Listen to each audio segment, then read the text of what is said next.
Hi, Andy, and thank you for joining me. Hi, Ricky. Good to see you again. You too. Thank you for saying yes to coming to do another chat. So today is kind of a bit of a curiosity quest special, I suppose, in that this one's going to be a public one. Nobody's joining us live this time, but I'm going to pop this up on YouTube with a view for it to being a bit of a special around Mental Health Awareness Week, because I think that that's something that we've been talking. I mean, you talk about mental health, emotional health all the time in dog-centered care, both for humans and animals, and it's kind of been the theme around the Curiosity Quest sessions as well. So I thought it'd be nice for us to do something that's a bit more public and a bit more open for other people to kind of get a taster of what they can find in both of those spaces. So we settled, it was hard to choose a topic, wasn't it? But there's so many things we could talk about. So I think we've loosely settled on starting with social safety and then kind of seeing where the paths wind. So do you want to talk a little bit about what social safety is, and then we'll just kind of let things unfold? Yeah, I think these kind of terms that they often come with quite stiff academic definitions. I like to loosen those up a little bit, and I think for me, and I think Mental Health Awareness Week, the important word there is awareness, and that's a theme. I think when we think about how more aware we can be of the lived experience of others. In the case of working with dogs, the dog and the client, but we forget about being more aware of ourselves. And self-awareness is tricky when we want to be on automatic response a lot of the time. We'll unpack that a little bit in a minute. And I think social safety, emotional safety are closely linked. We've talked a lot more about emotional safety before, but they're completely connected. Emotional safety for me is first thing is feeling safe to even feel. That's the How thing. often do we feel bad about feeling something because we've been kind of told that somehow those feelings are not valid or whatever else. And then the second part of emotional safety, which is universal, and especially for dogs, is to feel safe to communicate how you feel. We've all found ourselves in emotionally unsafe environments, whether that's work or relationships. But if we're feeling emotionally unsafe with ourselves as well, because of the way that we're indoctrinated into stuff and the way that we're conditioned, social safety is a recognition that as a social species, being social is actually really hard. And to show you how much things have to be in the right space to feel comfortable to be sociable, even if we think about our safe social connections like our friends, if you're not feeling very well, if you're stressed, if you're upset, if you're whatever that's going on with you, and you see a friend in town, you're more likely to avoid them. We've all been there, right? I haven't got the energy for it. I can't. I don't have the bandwidth for this right now. So social safety, the nuances around social engagement, when you think about how we've evolved evolutionarily, to do social stuff, to move away from a family unit to think, well, maybe my family unit and that family unit, we can get on and we can share resources and we can have cooperative care and we can all these things. It's a challenge, right? And there's always that element of, is this safe? Is this safe? And we know a lot more now about us neurologically and how we're wired to be very sensitive to social space and feeling safe, and to also look out for social rejection and all these kind of things, and what social rejection does to us, actually. So what we now know with Dr. Stephen Cole's work, is it Stephen Cole? I can't remember, I think it is. And over at UCLA, along with Matthew Liebman at UCLA, a lot of stuff's happening over that way. They've identified that. So he got interested in this, by the way, because of the research that was done around gay men with AIDS. Okay. And this research showed that gay men who were in the closet weren't living a safe, lived, authentic social life, seemed to succumb quicker than the gay men who were living out and proud. And that got him interested. Fascinating. Really fascinating.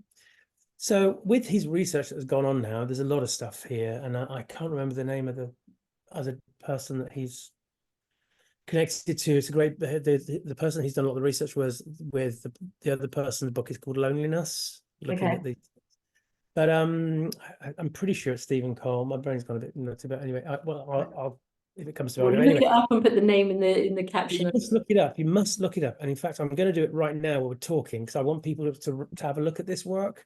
Just bear with me a minute, because I've got it here somewhere. So just bear with me. I'm going to have a little look at that. That will save me trying to remember afterwards, because my brain is Yeah, likely to do that task. loads of stuff here.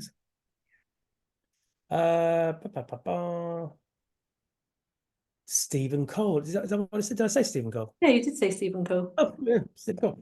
I was Stephen right. Cole is the loneliness. The book is called. No, that's not the loneliness person. I don't know who that was. Okay. Stephen Cole. Look up Stephen Cole talking about social rejection and what it does, because it's fascinating. So he's identified two things with his research. First of all, when we experience long periods of social rejection, loneliness, if you like, two things happen. Many things happen, but one is the genetic receptors that deal with protecting us from an antiviral point of view dial down. So in other words, the body's saying the stuff that I need to remember regarding the bugs I might get from being social, I don't have to worry about that now, because I'm not going near anyone. Might imply why people are more poorly, because they're more open Their to immune system. exactly. And that brings on to the second bit about the immune system. The inflammatory markers in the system get dialed right up.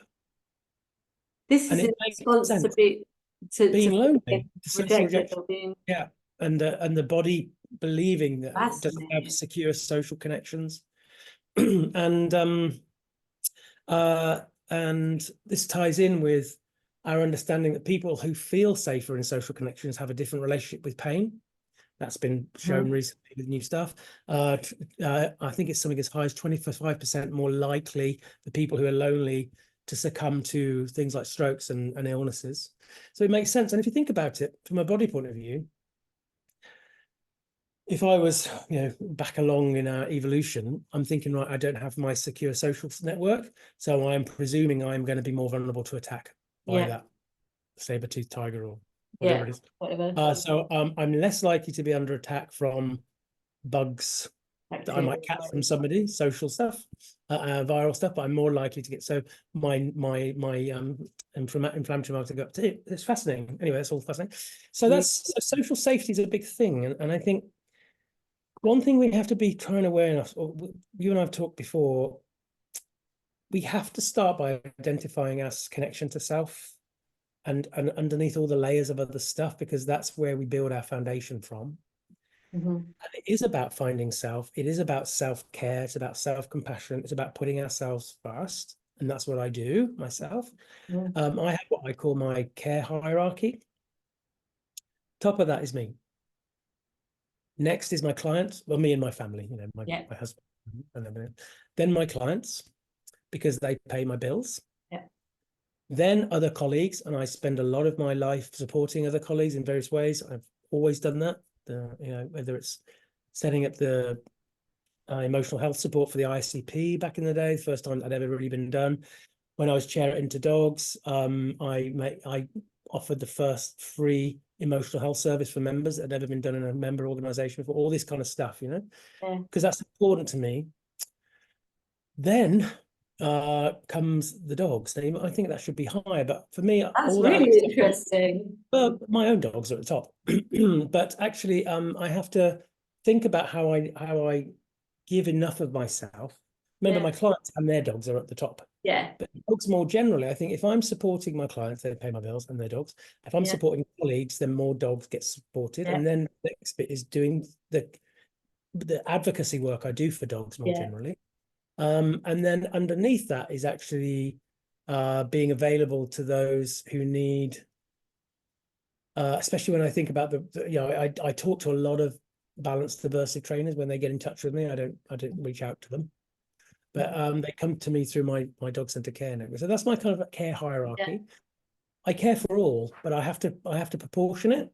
And I would recommend everybody think, what's my care hierarchy then? That's really interesting. It also sounds like you've taken quite a logical approach, which suits me.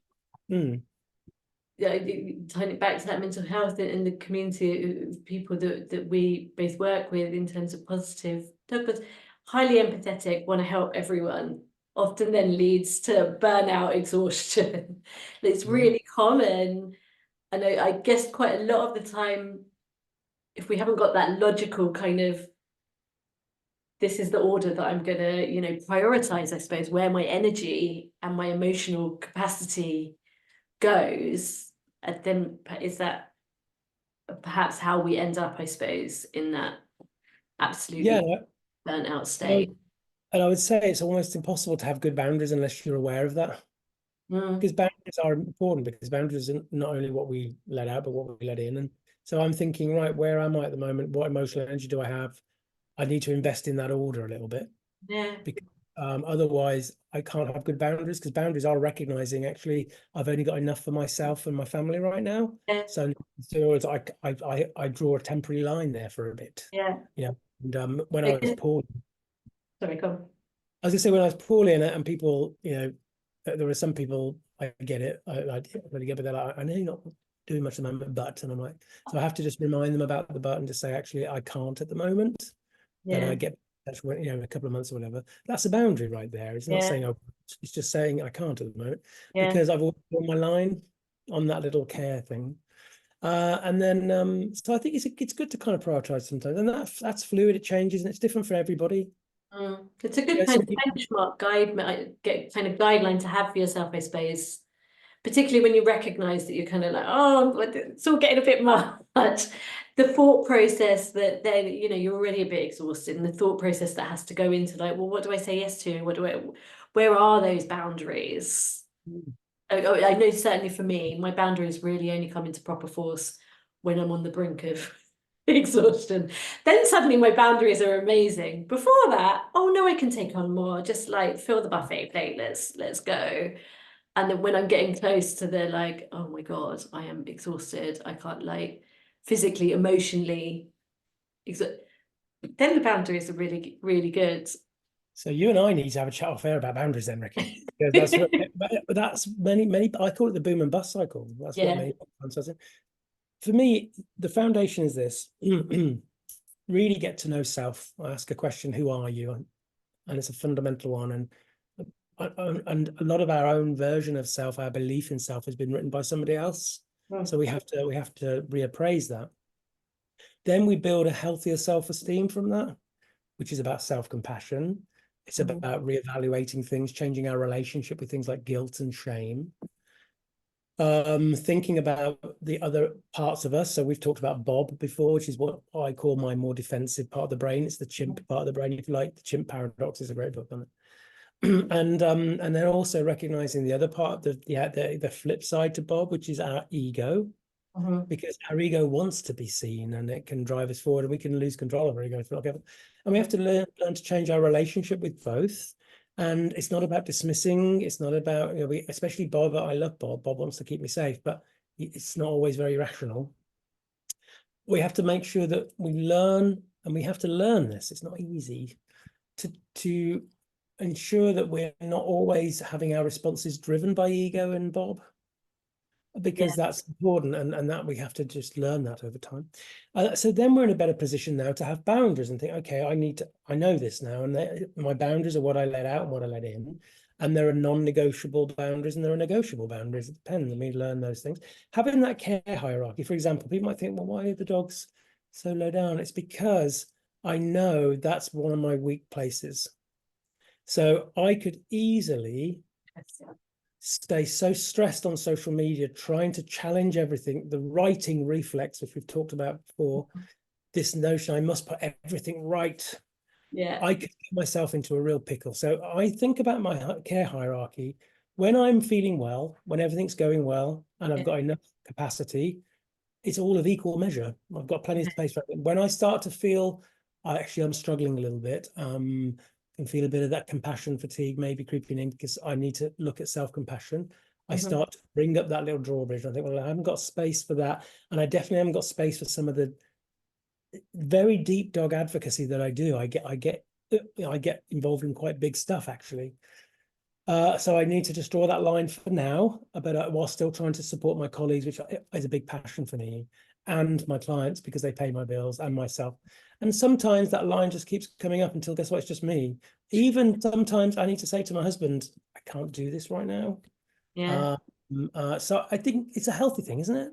it's a I just really healthy and thing. to visualize it helps for me because I can think about. I just need to pull up that little I think drawer. it just helps to even have had that. Like, we always hear, things like you've got to put your own oxygen mask on first, but it kind of ends there, right? So we start with that and we're like, okay, and we still have to like be very aware. I think it's that awareness piece that you talk about of when we're not even doing that. Because I don't think we see it until often it's like, oh God, I'm really, really need to pay some attention to myself. But beyond the kind of common advice of putting your own oxygen mask on first, I've never really heard anybody talk about prioritizing it, all the other, things vying for your attention, your energy, your time. And so actually to spend some time for people that are interested to spend some time mapping out like, well, what does that look like for you? I think it's really, really useful, practical thing you can take away and And do. even to separate that even more, so when I think about my clients, uh, I might think, right, I'm struggling at the moment. I'm prioritize those clients that I feel, nourished by. Okay. Or, quite often because I love just in-person connection. So I Yeah. might do moratorium on virtual consults for a bit to any new ones and say, actually, I'm not doing those at the moment Do because you know I what I just want. love about that? I'm sorry to interrupt you. When you started saying how I choose which ones, I was expecting to say the ones that need me the most. And it's not, you still focusing, and I'm not saying that as a negative, but actually I love that it's like, okay, low on reserve, which ones are gonna, be possible for me to do and gentler for me to do, I suppose. We Or have to have that sometimes. I think, yeah, we always prioritize the ones that we feel that need us most, I'm sure, from that point of view, and we have to look at that. But the reality is this. Um, uh, this is all about social safety. See, this is the point. There are clients that we work with that just because of their own personal circumstances drain us a bit. yeah. It's hard work, and we have to make sure that we have the reserve for that. I've had clients, not many, but some who I think, wow, this is getting really hard for me, and I need to provide some space for us. Well, And I do that by how I choose to book in, okay. and how I also look at my own stuff so that I can return to them and give them. Because I think as a professional, we should be looking at giving 100%. Yeah. But we have to decide what that 100% means in relation to our full 100%. So 100% professionally doesn't mean 100% personally. I think this is the key, but the two are very different. So my 100% professional means if I'm going to turn up, take your money, I'm going to turn up on your podcast, even Ricky, today. Mhm. I want to feel that I'm present enough to be able to offer that value for my own worth, not Mhm. feel, well, that was about half an hour. Because it's not fair, especially when somebody's paying you money for a service. And one of the golden rules of human therapies really is that the therapist must make sure when they turn up there whether they are as well regulated as they can be. Because if you're struggling, if you're overloaded, if you're overwhelmed, if you're burning out, you can't give that service. You can't be present enough to truly understand that side of stuff. Mm. All this stuff is really relevant to social safety because for me, about what we see, especially on social media, and I think more widely in society now. Mm. So there's a big push to this thing about, oh, Ricky, find your authentic self, be that voice, find the warrior within, all this kind of thing, which is Yeah. great. But we have to temper that a little bit. So I work hard for myself at just trying to navigate my own lived experience. And Mhm. I carry a lot of demons, Ricky. We all do. Mm. And I have to navigate that space myself and think, right, I'm going to try and always turn up as Andy in his most authentic place I can, bearing in mind I'll have good days and bad days. Mm. And but also recognize that I have to inhabit social space. And social safety is not just about me making sure that I feel safe and I have a voice and I must be able to say what I want to say and not be censored and everything else. It's also recognizing that my responsibility as being a social species of the social safety of others. And that doesn't get talked about enough. I think we've got a society at the moment which is very much about individual rights, important. Yeah. But there is also an element of civic and social responsibility as well. So we talked on air, off air, about the difference between being nice and being kind. If I feel that I can't respond in a way that isn't going to be me talking through my anger. So actually this thing about being yourself, I'm going to be myself. Sometimes people aren't being themselves. They're being their trauma. They're being their anger. They're being reactive. Yeah, that's what they're being. They're not being themselves as such. So I think we just have to think about this a little bit. I gave a little chat in my dog centre care group about a lot of drama that kicks off, and I get it. People are passionate, but we have to ask the question: what is my purpose here? If my purpose is to create safe spaces, create collaborations, and whatever else, then I have to negotiate that safety. It's what we call negotiated safety. If my purpose is to try and inspire you or invite you, everything's an invitation to maybe consider behavior differently or consider traits differently or consider whatever. If that's my purpose, then actually letting Bob talk to you isn't going to help. Letting my ego talk to you isn't going to help. And I think that's just important that we have to understand that. If my purpose is just to rant and rave and whatever, then fair enough. But that doesn't move us forwards. And there is something about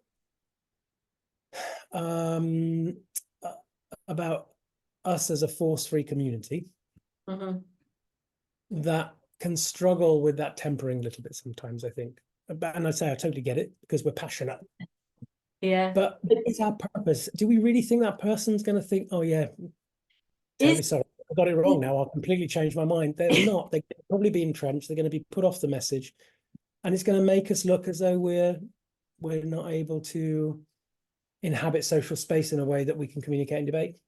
But we haven't made it safe enough for anybody else. Is that rooted in that empathy and the writing reflex?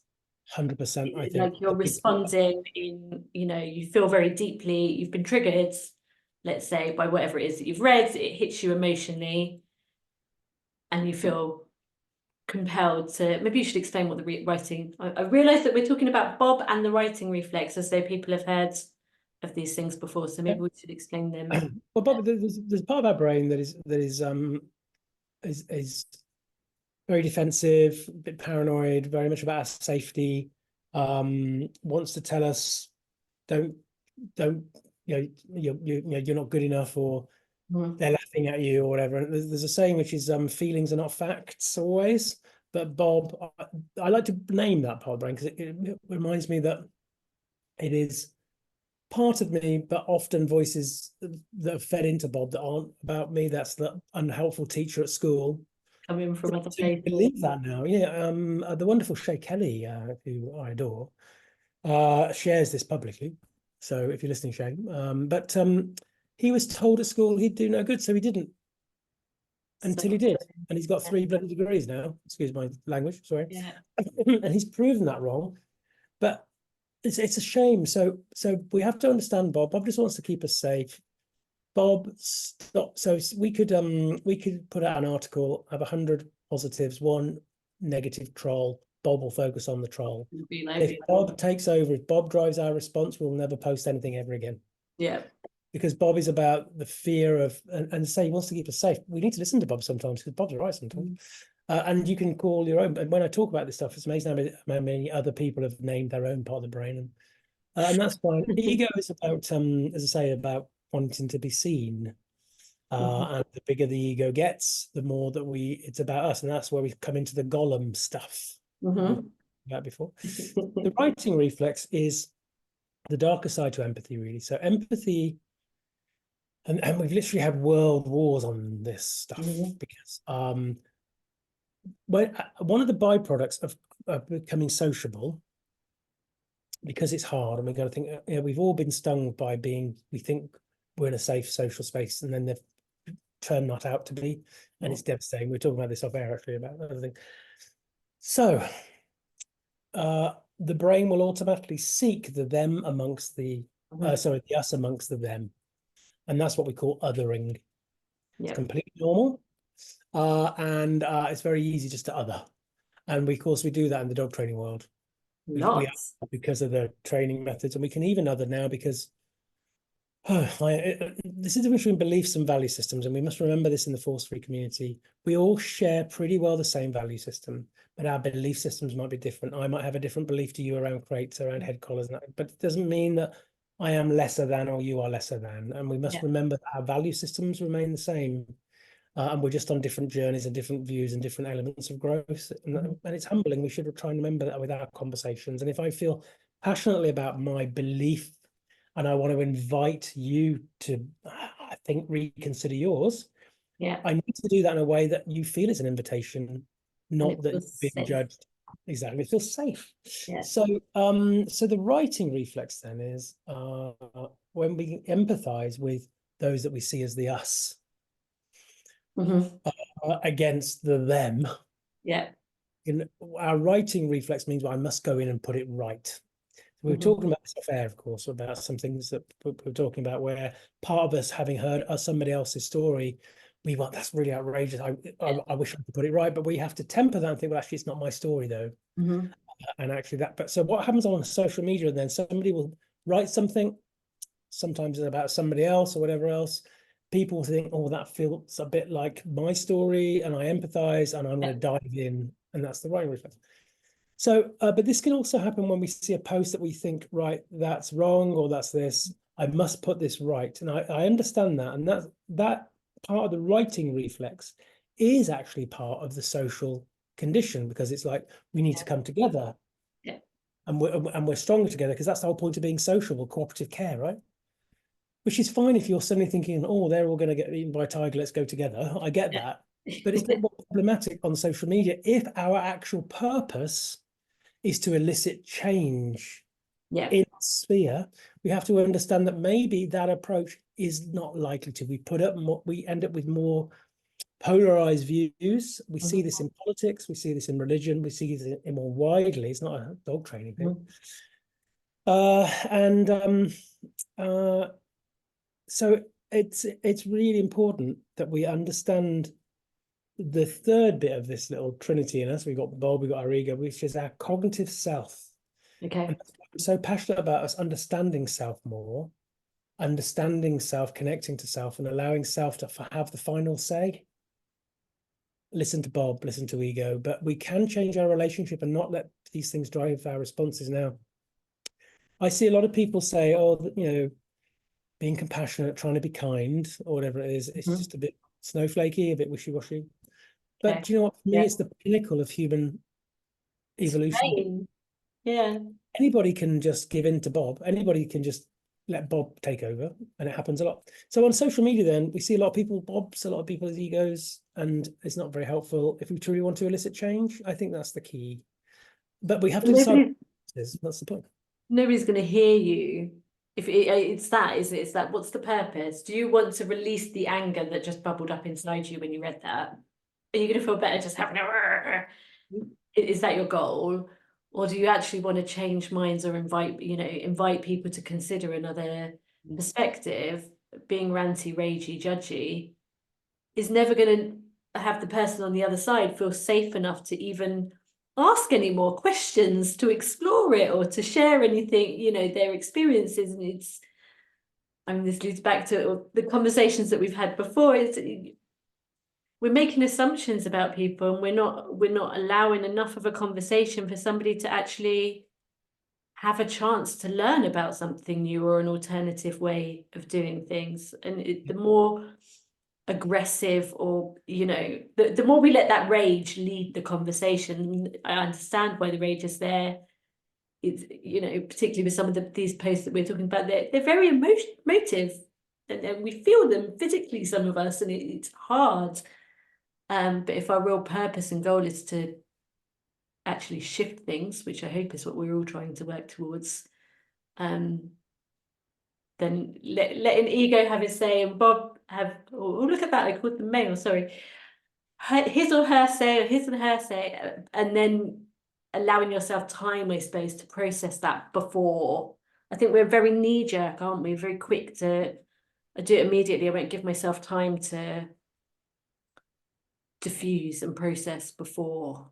Especially on social media, where a lot of, if we were all sat around the campfire, we'd pick up on people's expression. I think, well, I might have upset Ricky with that. Ricky, I'm sorry if that upset you, darling. I was just whatever I might say to you, see, because that's how social kind of communications happened for a millennia.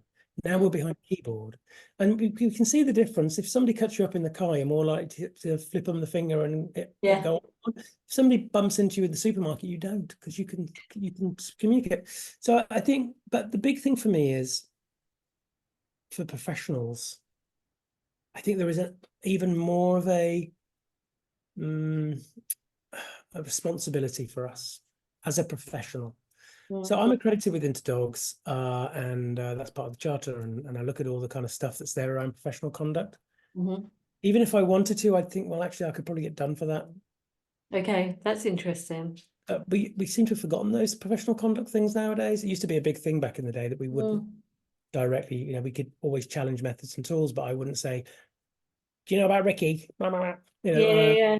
There are actually rules around that, many people have accreditations by different bodies, and that there's and most of them do actually. Professional conduct is a big thing. If we want to be deemed more seriously as a professional, we have to consider these things. But also, one of my biggest things that makes me so upset is seeing trainers post on their business Facebook page something that is clearly written for the general public, and then other professionals dive in to school them or to put things right or to challenge them, and it's really unprofessional, I think. And it's got to be mindful about, as a professional, what the general public see when they have a glimpse of this stuff. Actually, I think my husband, he kind of dips into our space a little bit when he's not on Dolly Parton pages. By the way, all the same stuff happens on Dolly Parton pages, because people get passionate about stuff. But we owe it to ourselves. But this isn't about, people talk about, oh yeah, but that's censorship, and I'll say what I want. Fine, you can totally say what you want. Anybody can say what they want, but there's two things that you have to bear in mind. If you want to say what you want, don't be surprised if you get feedback based on that. And the problem with this notion of be yourself from a say what you want point of view, be yourself totally, is if I'm just going to let Bob do the talking on my ego, then people aren't going to like me much. And that's going to stress me then, because there's something called social evaluative threat.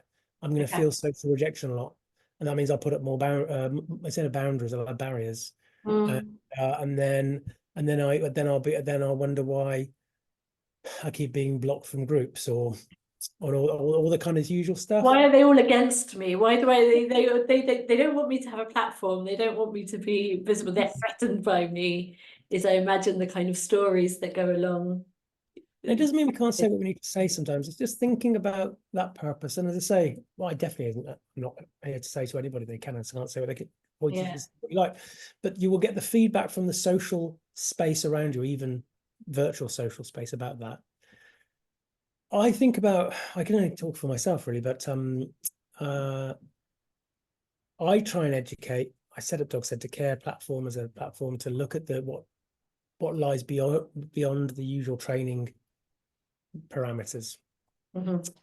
And I know it's been successful because, not just because of the group, but when I was poorly earlier this year, I had so many messages, Ricky, from people I didn't know, wishing me well, because obviously I had to pause the group, and saying, I heard you talk on this podcast, or I saw you present, or I read this article by you or others. And that's why I look at Dog Centre Care. It's my group, but I invite other voices, because you need lots of voices to talk about this stuff. And because of what I heard, it made me think about this, and this. And I think, yes, we've got to invite people to shift. I had one lady who, I won't tell you what she's into, because I don't want this to be about that, but she has gone full 180. because of a couple of things she heard that made her thought. Now, Laura Donaldson and I did a workshop last weekend actually called Behavior Matters, but Mindset Matters More. Yeah. Perception truly is everything. How somebody perceives the world and themselves will go a long way to driving their responses, because that's what Bob will see, and that's what. And I like to think of this as a bit like a window analogy. We look at the world through this window, and over time, our own beliefs, our own values, our own stubbornness, our own biases, our own experiences, our own trauma, all these kind of things, it muddies the water a bit, it gets the window a little bit. And this is why when somebody might say something unkind to you, they're often looking through their own dirty windows. This is the key. They're not necessarily seeing the reality of your existence. Yeah.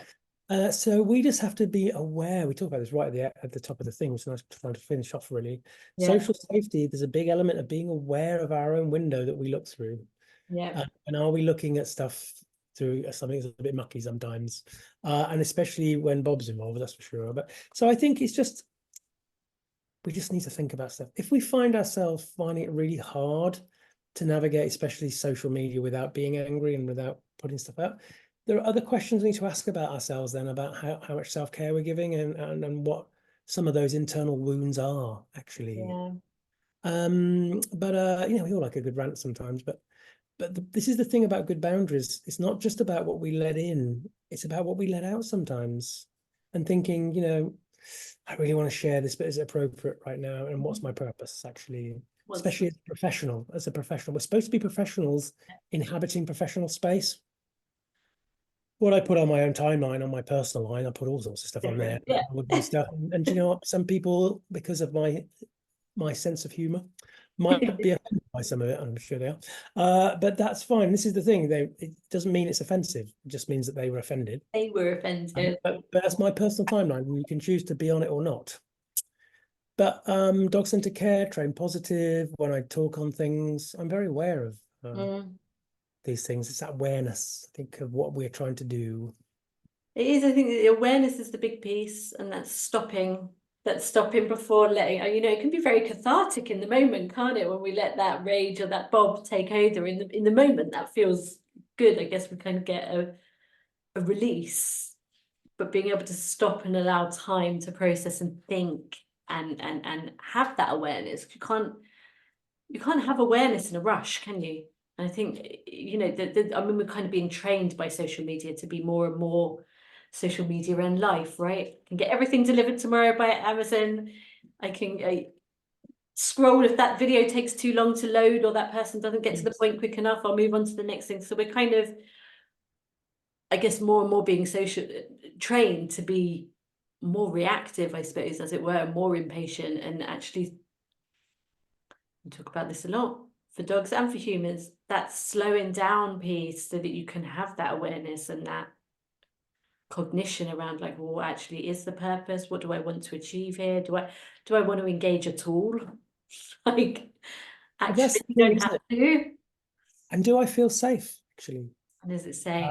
Because when we don't feel safe, we can go on the attack, or we can think, actually, this doesn't feel safe now. I think I'm going to exit, I think. But this stuff does take practice, Ricky, because our brain is kind of designed to jump in, and social media really encourages that, because we don't have the in-person filter that we might have. Everybody does have different communication styles as well. I'm very aware of that in my group, really. Some people are a bit more blunt, and people are a bit more spade to spade, and that's fine. And I know other people might get a bit narky by that, because they think, I also know when people write about things, they feel that they're somehow talking about them, even though they're not, but they see something in that. I spoke to somebody going back a while, who they put something in the group, and I thought, well, that's a bit much, so I think I'll have to delete that comment. And so I messaged them, and they were like, yeah, but I'm outraged. And I said, yeah, I totally know I know that, because that's exactly what came across. And I just invited them to reread the post again. And when they came back, they said, do you know what, I saw it with different eyes second time around as I read it. And it was about what I thought about it. And I said, yeah. So, and then it was interesting but with these messages we had with this, and I knew this person, so it wasn't like a stranger, that it actually identified something for them about what why did that press my button on first read when I kind of misread it? Because you've skim read it, you have it, and you've written something's triggered Yeah, something. yeah. Very interesting, isn't it? Interesting. We've all been there, right?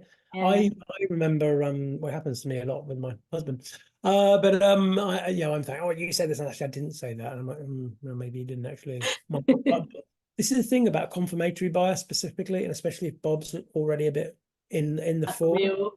You said rah, rah, rah about this, and we always do it in that tone with partners. We notice that we go, you went rah, rah, rah, rah, rah, and then well, actually, I was talking quite normally, but didn't do anything. We have the evidence base that yes, you said something that is deeply whatever, and then Yeah. normally when we've defizz later, and that's the beautiful thing about social connections with people you can say, John, I'm really sorry, I was being a dick. Repair it, yeah. Yeah. Yeah. And we can repair that, but we need those social connections in the first place. The vast majority of people we know on social media, we don't know them. Don't know. And for every person that knows you, there is a different version of you, every one, and none of them are accurate. The closest one to me is my husband's view of me because he knows me well, and we've been together 10 years and we do lots of it. But even that isn't 100% accurate. We've got a big problem if our own version of ourselves isn't accurate. That's an even bigger problem because we're so susceptible to that. It's interesting how many people I speak to who really fall into the people-pleasing stuff, which is the nice thing, but then end up underneath that having bubbling away resentments. Massive resentment, yeah. As they do everything for everybody, but they resent their clients and they resent the family. They resent because it's such a mismatch of reality versus kind of unmet need really for self. So social safety is about all these different elements. It's not just about us feeling socially safe. It's understanding that others need to too, understanding our purpose for being in that social space, especially when we don't have to. Yeah. Facebook does a lot of stuff like delete, block, unfollow, unfriend, leave group, whatever. Yeah. First thing they did was call each other friends because we're kind of not, and it's horrible. They filmed it, and I get it as well because sometimes I have to unfriend some people because I don't feel deeply unsafe, and I'm sure if they knew that it hurts because of the way the language around it. And you want to know why have you in front of me? Yeah. I look at my own thing sometimes and I think, oh, I thought we were friends back along, and now it's suggesting you as a friend. Yeah. I wonder why you're in front of me, but there could be a million and one reasons, and they're their reasons to have because they're not my friends. Yeah. I know I've got very few friends. I don't mean that because I'm miserable. Maybe, but as far as I have close friends, and they're close for a reason because I feel safe with them, and they're people. Because relationships are a bit like a fruit machine. I think you start off with not putting much in it, and you gamble it, and if you lose a bit, it's not the end of the world. But the more you invest in it, the more you set to lose. Yeah. And that's why it can be devastating when we have professional or personal relationships that fail. And it hurts big time. And we have to be, and if we're not in a particularly resilient space in the first place, it's hard. But yeah, social safety is important. It's about awareness. I think that's the thing we've covered that. Everything comes back to awareness, doesn't it? Really, starts with awareness at the very least. Thank you. I think that was a really, hopefully, a valuable talk for people. I think we've spoken a lot about kind of the angry keyboard warrior types, and I guess we've also, I know certainly in my community, there's a lot who are the other side, probably largely because of the ragey keyboard warriors who are, I just won't post or say anything. I don't feel like, it doesn't feel safe at all for me to be remotely visible. I don't post on my page. I don't post personally. By and large, because of, I think, that the reactivity, for want of a better word, of the ragey ones, or the very ones. This is the real sadness for me and the real damage that's being done. And I know it because I see it, and I have people. I had somebody reach out to me last year, or maybe the year before, saying, I wanted to post in your group. I love your group, and I want to post this. Could you have a look at it and see what it's, and I see what you think. I said, yeah, it's great. Put it in the group. Put it in the group. Got really good response. And then a few days later, she messaged me say, the reason I wanted to look at it because about, I don't know, X amount of years ago, I posted something out and I was trolled for it now, and I've put nothing out since. How many amazing voices are we not having? 100%. Because they're fearful. I genuinely believe that if you start from self first, build up that healthy self-esteem, self-compassion, because the two things are connected, have those good boundaries, then you're in a better place to kind of deal with that side of things. One thing about boundaries that doesn't get talked about enough is if you want to have good boundaries, you will have to accept that there will be some people who will not like you for them. And if you're very sensitive to social rejection and you are a bit of a people pleaser, that needs to be dealt with first. Because when you say no to somebody because of your boundaries, or when you won't comply, or when you won't, when that boundary is, I hear your view, but that's not something I'm prepared to consider. They are likely to, if they're fragile themselves, they will turn on that. Yeah. I think that's why people find it harder to have boundaries, because it's easy to say, oh yes, of course I'll change it, or Less conflict. Yeah. It's the conflict, isn't it, that we're scared of, I think, a lot of the time. Because we're so wired for that. That's the point. So actually all these little blocks are important, and we need more education on it, really. That's why I do my emotional health workshops. I was just about to say, before we finish up, because I know you've got to go, because you're going to do another talk, busy spreading your wisdom and your fabulous information in lots of places. Do you want to just tell people a little bit about your emotional health workshops and where they can go to find out more if they'd like to? Yes, I'm planning a new one. I was going to do one a little while ago, but I'm focusing on self-care while I'm getting myself well with the treatment I'm having.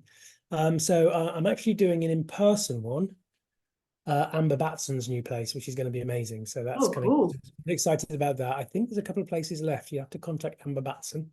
Where is that? So that's in June, and it's in Wiltshire. If you're up that way, I'm going to go and have a look at that. Yeah, but I'm going to be doing them online again. So I'm actually reformulating them, because I used to do the workshop for people who've come before as a kind of a set one-off thing.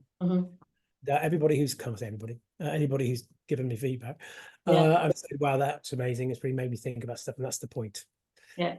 I'm reformulating it so that I'm looking at doing it in a little bit more of an in-depth way over a few, so we can have more time to unpack together. So I'm going to be launching that soon. So I'll let you know, Ricky, and you can share it on your platform. It will always be in my dog centre care group, anything I do, because it's important, I think, and we want a safe space. And I've also got my safe space, which is launched now, which I'm building up gradually, again, because of my own self-care at the moment. But so safe space is a place to support colleagues, really. Supporting you to support others is the kind of tagline. I've got my CPD, compassionate professional development. Because we do a lot of CPD where we spend tons of money on more books, more courses. My CPD is spending money on yourself, and I'm doing mentoring for those who want to do something in more an intensive way, which might be, okay, I want to shift from task to care, or I want to focus on this. And I'm also doing a supervision service, which is where, for those who want it, we'll see each other every month. And that month is yours. We can talk about a case you're working on. You can talk about that challenging client. You can talk about that trial. You can talk about how we checking in with your own emotional health and building up that emotional resiliency over time. We can talk about what happened on Emmerdale yesterday for amazing. Anybody who's Emmerdale still running. But that's the beautiful thing, we don't have it. My husband does his job. He's a hospice nurse. He couldn't do it without supervision. I see it a bit like the kettle on the stove, the old-fashioned one with the little whistle on. Yeah. I want to be the whistle. I want to be able to have that little bit of a safety valve. Yeah. Because knowing you can talk to somebody every month means I can offload. Somewhere to go. If not, we hold it on, we hold it on.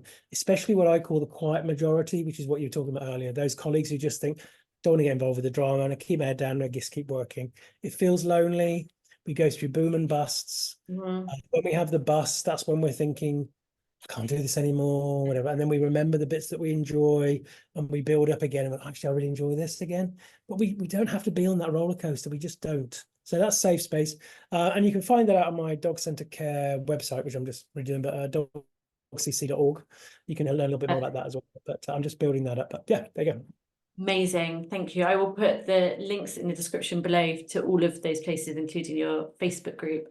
I just want to say a massive thank you for everything that you do for all of us. I mean, you put so much free content out that I know is immense. I mean, I was trying to talk to you off air before, and I'm like, the thing that you spoke about, and I'm like, hang on, which one? They're all blurring together because I've watched so many. So definitely go and check out dog-centered care YouTube channel, because there is a ton of really interesting conversations and insightful stuff over there. So thank you very much for giving us your time again.